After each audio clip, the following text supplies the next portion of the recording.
कवन सु काज कठिन जग माही, जो नहीं होत तात तुम पाही। सभी हनुमान भक्तों को मेरा राम राम। दोस्तों, आज आपके लिए फिर से एक सच्ची अनुभूति लेकर आई हूँ और इस अनुभूति को आपसे शेयर करूँ उससे पहले मैं आपको बता दूँ कि मेरी कुछ तबीयत ख़राब है। इस वजह से मेरा गला थोड़ा सा आपको डिस्टर्ब लग रहा होगा, तो उन चीज़ों को इग्नोर कीजिएगा। आज की मुझे जो अनुभूति प्राप्त हुई है वो भेजी है मथुरा से नीरू जी ने। ये सारी अनुभूति अब मैं उन्हीं के शब्दों में आपके साथ शेयर करने वाली हूँ। लिखती है, राम राम, मेरा नाम नीरू है और मैं मथुरा की रहने वाली हूँ। मैं रेलवे में सर्विस करती हूँ दीदी। दीदी, मैं चाहती हूँ कि जब आप मेरा ये अनुभव शेयर करें तो मेरा नाम नीरू नहीं बल्कि प्रभु की बिटिया बताएं। ऐसा इसलिए कह रही हूँ क्योंकि मैं हनुमान जी को अपना पिता मानती हूँ और बाबा मेरी उसी तरीके से देखभाल करते हैं जैसे एक बेटी की एक पिता करता है। दीदी, सन 1997 में मेरे पिताजी की असमय मृत्यु हो गई थी। उस समय मैं और मेरी दो बहनें छोटी थी और मेरा भाई हम सब में छोटा है। हम एकदम अकेले पड़ गए थे।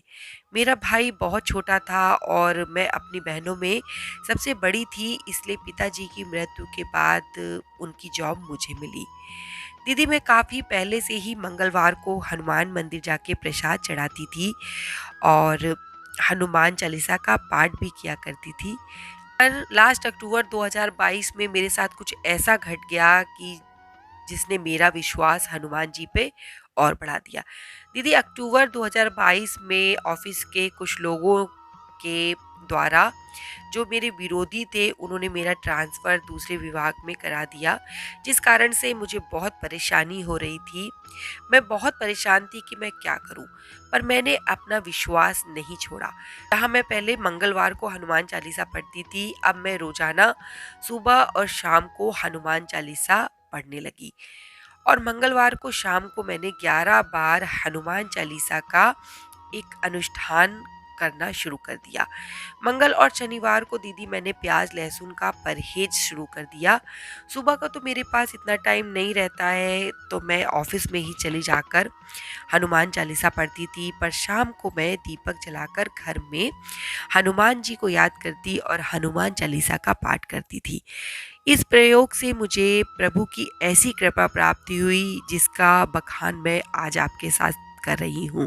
हनुमान जी की कृपा से मेरा जो ट्रांसफ़र करवा दिया गया था दूसरे विभाग में, वो रुक गया पर पूरी तरीके से कैंसिल नहीं हुआ है। और जिन लोगों ने मेरे खिलाफ षड्यंत्र रचा था, जिन्होंने मेरा ट्रांसफ़र दूसरे विभाग में करवाया था, उन्हीं विरोधियों में से एक का ट्रांसफ़र हो गया और मेरा ट्रांसफ़र रुक गया।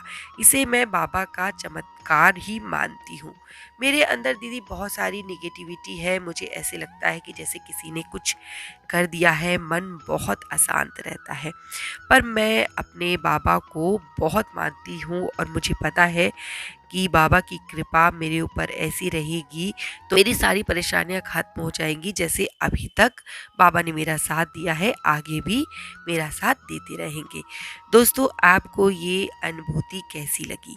छोटी सी थी, पर इसी तरीके की अनुभूतियां जब हमें प्राप्त होती हैं, जब हम उन्हें सुनते हैं, तो हमारा विश्वास भगवान के प्रति बढ़ता चला जाता है। इसीलिए मैं आपसे कहती हूँ कि अगर आपको भी कोई ऐसी अनुभूति हुई हो जो आपको लगती है कि प्रभु की कृपा के बिना पूरी नहीं हो सकती, तो आप उसे हमारे साथ शेयर ज़रूर करें ताकि और लोग उसको सुने, उनके अंदर हिम्मत आए, और हिम्मत आती भी है दोस्तों। इसी तरीके की अनुभूतियों को हमारे साथ सुनने के लिए जुड़े रहिए हमारे साथ। और आज का वीडियो मैं यही समाप्त करती हूँ और बाबा से प्रार्थना करती हूँ कि बाबा मेरे, जैसे आपने अपनी बिटिया पर कृपा की, उसी तरीके से आप अपने हर सुनने वाले भक्त पर, अपने भक्तों पर ऐसी ही कृपा दृष्टि बनाए रखिए और उनकी इच्छाओं को पूरी कीजिए, उनके परिवार पर अपनी कृपा दृष्टि बनाए रखिए। इसी के साथ जय श्री राम, जय बाबा की और हर हर महादेव।